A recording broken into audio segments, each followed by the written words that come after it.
Hola a todos et bienvenue dans cette nouvelle vidéo dans laquelle on va apprendre à se présenter en espagnol de façon simple et rapide. Quelques phrases clés pour justement se présenter poliment et simplement. C'est parti dans cette nouvelle vidéo. Adelante, vamos!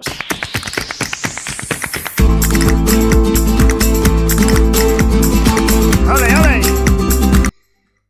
Alors, la grande question, c'est comment presentarse en espagnol. Comment me puedo presentar en espagnol? Et c'est ce qu'on va voir justement grâce à quelques petites phrases qui vont vous sauver si jamais vous devez effectivement vous présenter. Alors, pour commencer à se présenter, eh bien, on va voir la première expression de me llamo. Me llamo qui veut dire je m'appelle. Me llamo Juan par exemple. Mais je peux aussi dire soy. Et ça va être beaucoup plus courant quand on est par exemple entre amis et que l'on rencontre quelqu'un que l'on ne connaît pas. Eh bien, on va se dire hola, soy Juan. Et pas vraiment me llamo Juan. Ce serait plutôt assez formel de dire me llamo Juan. Mais la fournure soy Juan est complètement correcte. Deuxième phrase, eh bien ça va être indiquer l'âge avec l'expression donc du verbe tener, avoir dans le sens possession. Tengo años, par exemple, tengo 14 años. Là, je vais donc avoir ici le verbe tener conjugué à la première personne de l'indicatif présent et le mot años qui veut dire an. Donc, tengo 14 años pour dire j'ai 14 ans, par exemple.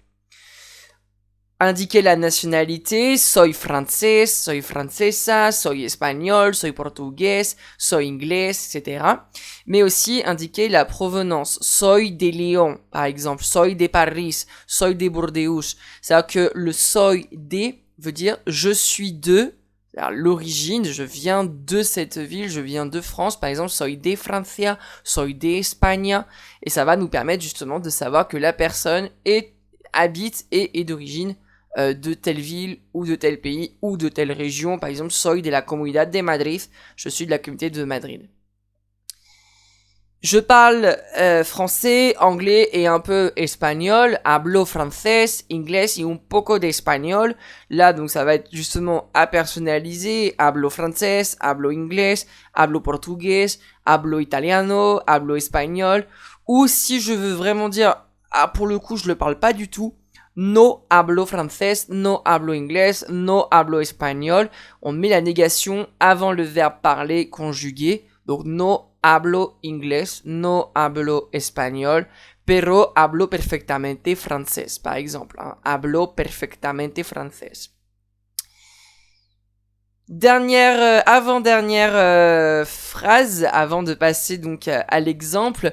Soy francés, soy professeur par exemple, soy médico, soy estudiante, soy dans le sens ma profession.